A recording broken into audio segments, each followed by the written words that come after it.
I became a millionaire's fourth wife at 19, and by 20, I destroyed him completely. The day they came for our furniture, my mother made her decision. Hajia Khadija didn't cry anymore, tears were a luxury we couldn't afford.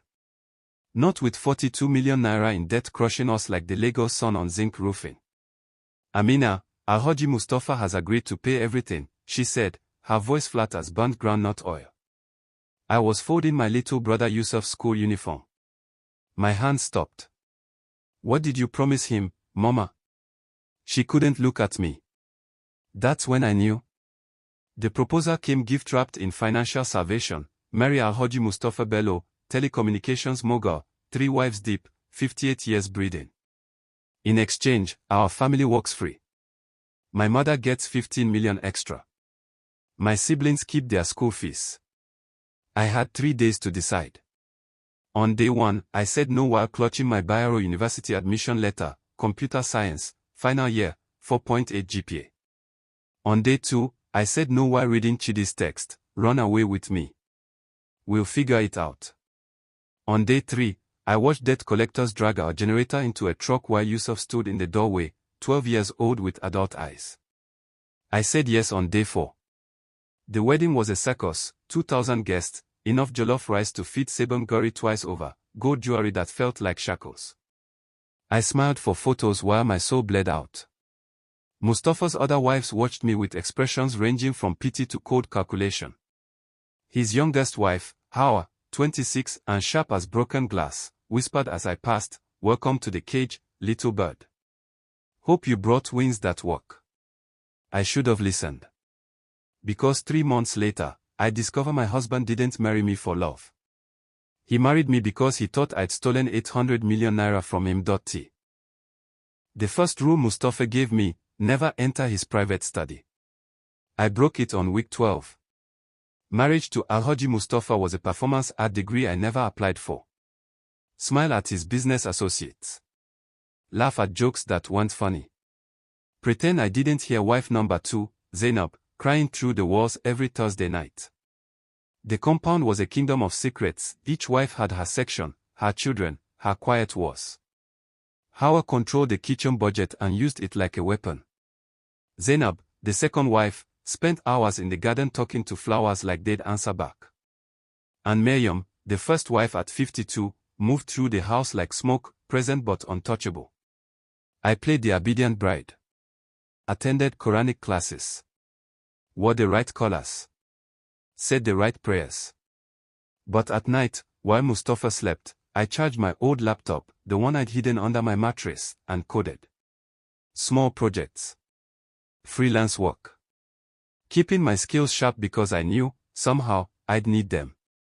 Then came the night of the screaming. 2:47 a.m. I woke to Mustafa's voice roaring from somewhere deep in the compound. Not the bedroom. Not his usual spaces. I followed the sound down corridors I'd been warned away from, past the night guard sleeping against a pillar. The study door was cracked open.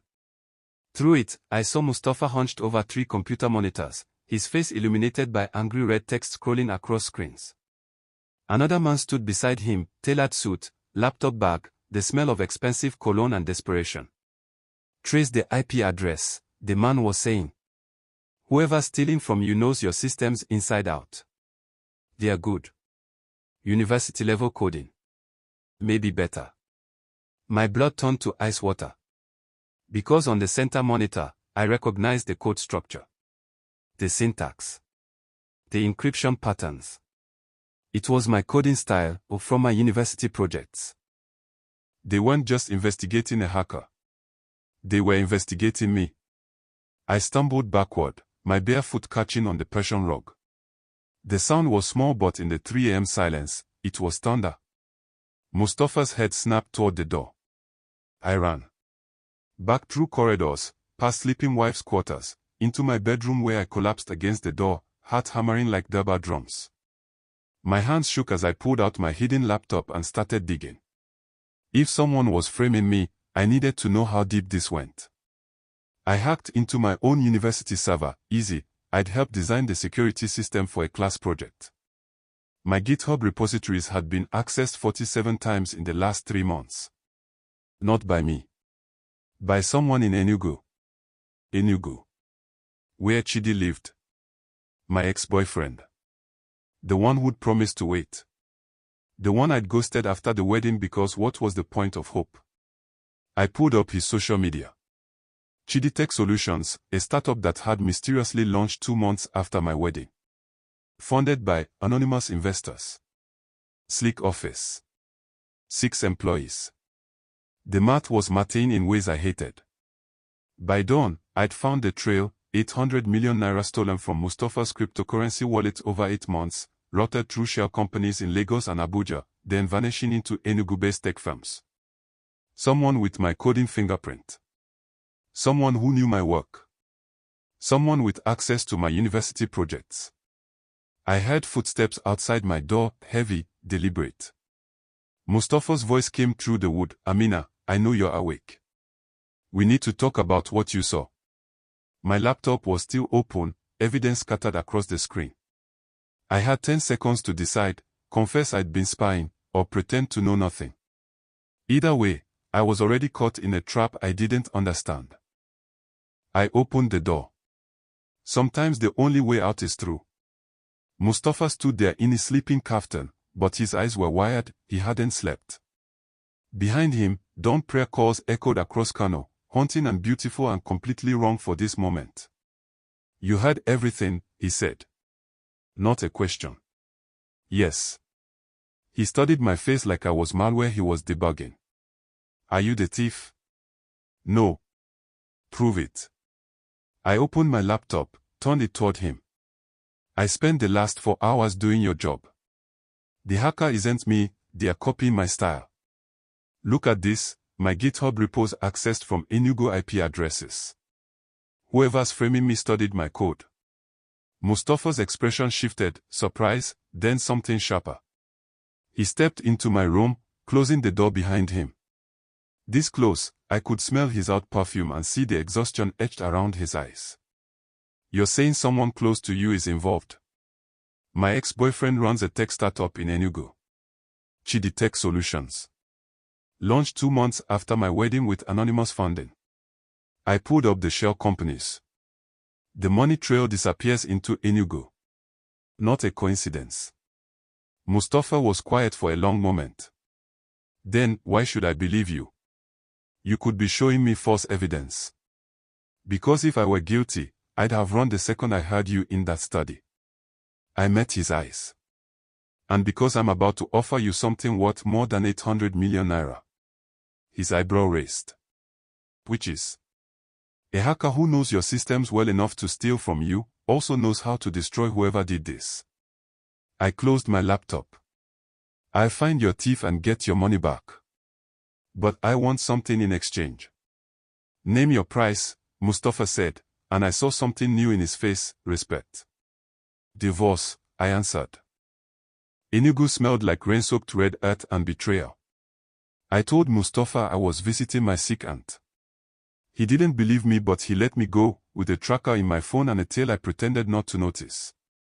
The black Camry followed me from Kano to Enugu, switching drivers twice but never changing cars. Amateurs. Chidi Tech Solutions occupied the 3rd floor of a glass building in New Haven. Through the window, I watched Chidi, the boy I'd loved, who'd kissed me under mango trees and promised forever, typing on a MacBook that cost more than my mother's debt. I walked in without knocking. His face went from focus to shock to something uglier. Amina. Did you do it? My voice was acid. Did you steal from my husband and frame me? The office went silent. His 6 employees suddenly found their screens fascinating. Conference room. Now. Chidi's voice had edges I didn't recognize. Inside the glass-walled room, he closed the blinds. You can't just show up here. Answer the question. His laugh was bitter chocolate, sweet and poisonous. Your husband. The man you chose over us. Over everything we planned. I had no choice.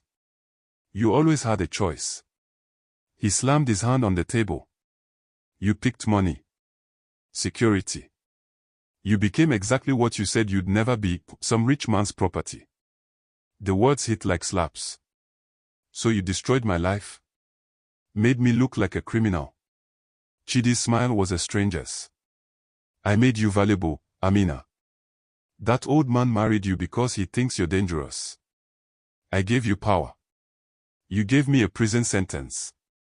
And if you turn me in, he pulled a tablet from his bag, showed me screenshots. Bank accounts with my name. Emails with my digital signature. We both go down. But guess who has better lawyers? Drop a comment, would you sacrifice him to save yourself? I didn't report Chidi. I did something smarter. I walked out of that conference room, past his employees' carefully blank faces, down 3 flights of stairs because I couldn't breathe in the elevator. The Camry tail started his engine. I got in my rental car and drove. Not back to Kono. Not yet. I drove to Enugu's biggest electronics market, Ogbit Market, where you could buy anything from phone chips to satellite equipment if you knew who to ask. I found a guy named Emeka who built custom servers and didn't ask questions. I need a system that can break military-grade encryption, I told him. His eyes narrowed. That's illegal. So he's stealing 800 million naira from people. I put cash on his table, 1.2 million naira, half my savings from freelance work. Can you do it or not? 6 hours later, I had hardware that would make EFCC agents cry. I called Mustafa from a burner phone. I found your thief. But we're not going to the police. Explain. Because he set up a dead man switch. If he's arrested, all his evidence against me automatically gets sent to EFCC, ICPC, and every media house in Nigeria. I become the story. Your reputation crashes with mine. Silence. Then, what's your plan? We beat him at his own game. I need 3 things: access to your security team, 10 million naira in untraceable crypto, and your first wife. Miriam. Why? Because Howard told me something interesting at breakfast last week. I watched the Camry tail park across the street, bored and obvious. Miriam used to be a federal prosecutor before you married her. She knows how to build a legal case that sticks. And she hates me, Mustafa said slowly. Why would she help you? Because I offered her something you never did, I said. Freedom. The compound's air conditioner hummed like conspiracy as 3 unlikely allies planned a heist. Miriam's quarters smelled like jasmine incense and old law books. She served mint tea with hands that had once argued cases before Supreme Court justices, before Mustafa made her trade her wig for a hijab. You want to set up a sting operation, she said, not asking. Yes. Against a man who has evidence, fabricated or not, that could destroy you. Yes. Using my ex-husband's money and resources. Yes. She sipped her tea. I'm listening. Howard lounged in the doorway, sharp and serpentine. This is the most entertainment I've had in 6 years. Don't stop now. I spread papers across Miriam's prayer mat, wire transfer routes, shell company structures, Chidi's digital footprints. He's moving the stolen money through 3 accounts before converting to cryptocurrency. There's a 48-hour window where the funds are vulnerable, during the conversion process. Miriam's eyes lit with the hunter's gleam I'd seen in courtroom documentaries. You want to intercept the transfer? Better. I want to make him think he's won, then watch him steal from himself. Howard laughed like breaking glass. Explain. We create a fake cryptocurrency wallet that looks like Mustafa's reserve account, 10 million real naira as bait. We leak information through channels Chidi's been monitoring. He takes the bait, initiates the transfer. And Miriam leaned forward. And my custom server tracks every single node he routes through. His real accounts. His partner accounts. Everything. Then we don't just take back the 800 million. We take everything he's stolen from anyone, Miriam finished, her smile sharp as a gavel's crack. Mustafa appeared in the doorway. If this works, you get your divorce. If it fails. If it fails, I said, we all go to prison together. Isn't that romantic? Drop a fire if you take this risk. Chidi bit. hook, line, and 10 million naira. 3 days after we planted the leak, my old university friend Fatima, who Chidi followed on Instagram, posted about hearing Alhaji Mustafa liquidating foreign assets. 26 words. 50,000 naira for her corporation. Chidi's team accessed the fake wallet within 6 hours. He's in, I told Mustafa, watching code scroll across my screen in his study, the forbidden room now my war room. He's running reconnaissance. Testing security. Miriam stood behind me like a courtroom ghost, reading the data. How long before he commits? Greed is predictable. 48 hours, maybe less. How brought coffee, actual good coffee, Turkish, which meant she was invested now. What if he smells the trap? Then we've lost nothing but pride. I zoomed in on Chidi's digital fingerprints. But he won't. He thinks he's smarter than everyone in this room. The irony was delicious. Chidi, who taught me to code, never knew I'd surpassed him.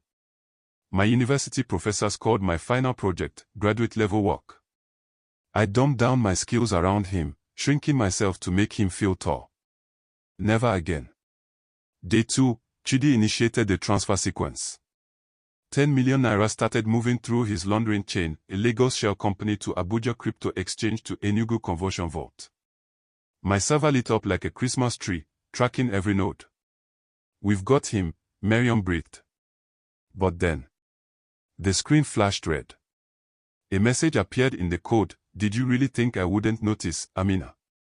Your syntax gives you away. Always has. See. My blood froze. Mustafa grabbed my shoulder. What's happening?